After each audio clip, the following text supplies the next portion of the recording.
दुलाराय बर' फरायसा आफादनि गाहाय मावखुलि बड'फ हाउसाव जोङो मोनसे खौरांगिरि मेल लिंदों। बेयाव मोनब्रै बिथिंखौ लानानै जोङो खौरांगिरि मेलखौ हांख्रायदों आरो दिनै बे दुखुनि समाव मैया जालांनाय काश्मीरनि पहलगामाव जि टेररिस्ट एटाक टुरिस्टफोरनि सायाव बेखौ जों गोख्रोङै सोंखारिदों आरो दुलाराय बर' फरायसा आफादा जाय बिथांमोना बेयाव थैनो गोनां जाबाय बिथांमोननि न'खरनिसिम जोङो दुखुआव बाहागो लाफादों आरो लोगोसेनो बे जाथायाव लोब्बा थानाय जायफोर टेररिस्टफोर बिथांमोनखौ भारत सरकारा गोख्रैनो नागिरनानै गोख्रोंनिफ्राय गोख्रोंसिन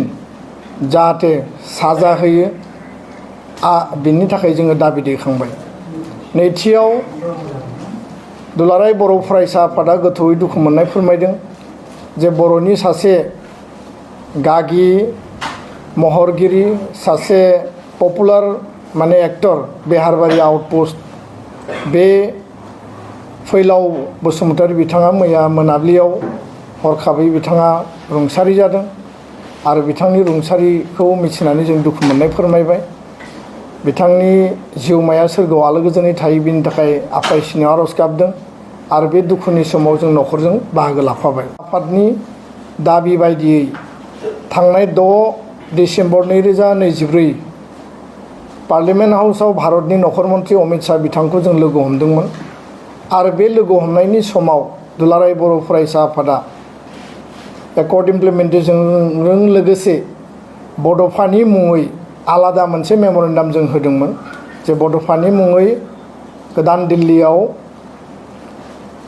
मोनसे लामानि बिमुं होनानै बड'फानि स्टेचुखौ गायसननांगौ होननानै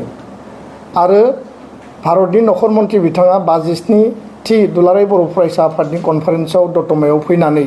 बिथाङा कमिटमेन्ट होदोंमोन जे बे हाबाफारिखौ मावफुंगोन होननानै। दा जोंनिसिम खौरां सफैदों फैबाय थानाय 1 मे तारिखआव भारत सरकारा दुलाराय बर' फरायसा आफाद आसाम सरकार बिटिआर सरकार जथाय बानजायनायनि गेजेरजों भारत सरकारनि न'खर मन्थ्रिनि बाहागो लानायजों जों बयबो मिजिंथिदों बिथांनि बाहागो लानायजों आरो बिथांखौ बेयाव बाहागो लानायखौ जों बयबो आसा खालामदों। लोगोसेनो आसामनि गिबि मन्थ्रि डक्टर हिमन्त बिश्व शर्मा आरो दिल्लीनि मानगोनां गिबि मन्थ्रि रेखा गुप्ता लोगोसे बिटिआरनि चिफ प्रमद बर' बिथां आरो बिटिआर आरो आसामनिफ्राय गोबां एकाडेमिशियान गोबां माखासे इन्टेलेक्सुवेल्स जोंनि माहारियारि आफादफोरनि गौथुमफोरनि दैदेनगिरि बिथांमोन सरकारि बेसरकारि गासैनिबो बाहागो लानायजों बड'लेण्ड हाउसनि साखाथियावनो थानाय लाला लाजपत राय मार्गजों जि मेन रडनिफ्राय ओंखारनानै इउ टार्न 835 मिटार गोलाव आरो 50 फुट गुवार बे लामाखौ बड'फा उपेन्द्रनाथ ब्रह्म मार्ग बिमुङै बेखेवनाय जासिगोन आरो लोगोसे बेयाव थानाय गल चक्कराव बड'फानि मुसुखाखौ बेयाव बेखेवनाय जागोन आरो बे हाबाफारिखौ मावफुंनायनि थाखाय दुलाराय बर' फरायसा आफादा हाबा मावगासिनो भारत सरकारा हाबा मावगासिनो बिटिआर आरो आसाम सरकाराबो हाबा मावगासिनो दङ। दा जों बयबो मिजिंथिदों जे बे हाबाफारियाव जाहाथे बयबो लोब लोब बाहागो लाहैगोन आरो मोजाङैनो जाफुंगोन। भारतनि गाहाय मन्थ्रि नरेन्द्र मदि बिथां आरो न'खर मन्थ्रि अमित शाह बिथांखौ जों धन्यबाद बावदों बर' माहारिनि जानानै आसामनि बड'लेण्डनि जानानै जे बिथांमोना बड'फाखौ नेसनेल लेभेलाव जोंनि हांख्रायनाय दाबि बायदियै लानानै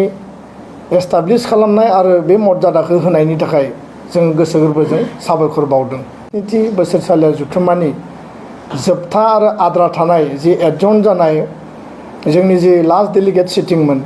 जेराव माखासे रिजलिउसन आरो माखासे जोंनि हाबाफारि दंबावोमोन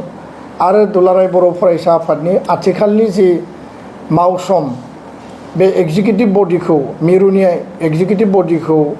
रिजलिउसन खालामनानै गोदान एग्जिकिउटिभ बडि सेन्ट्रेल कमिटिनि बेयाव दाफुंनांगौमोन। बे हाबाफारिखौ जोङो केबिनेट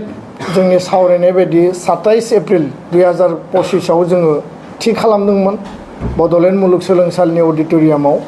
नाथाय 1 मे तारिखनि हाबाफारिखौ नोजोर लाखिनानै आरो बे हाबाफारिया जोंनि थाखाय गोनांसिनखाय जोङो बेखौ फावसायनानै 12 मे 2025 मायथाइयाव बड'लेण्ड इउनिभार्सिटिनि अडिट'रियामावनो जोंनि आद्रा थानाय बे जथुम्माखौ बा बे लास्ट डेलिगेट सिटिंखौ खालामनो थाखाय जों थांखि आजावबाय आरो बेखिनि खोथाखौनो दिनै खौरां मेलनि गेजेरजों दुलाराय बर' फरायसा आफादनि जानानै जोङो जयै आंजों लोगोसे गाहाय नेहाथारि खनिन्द्र बसुमतारी आरो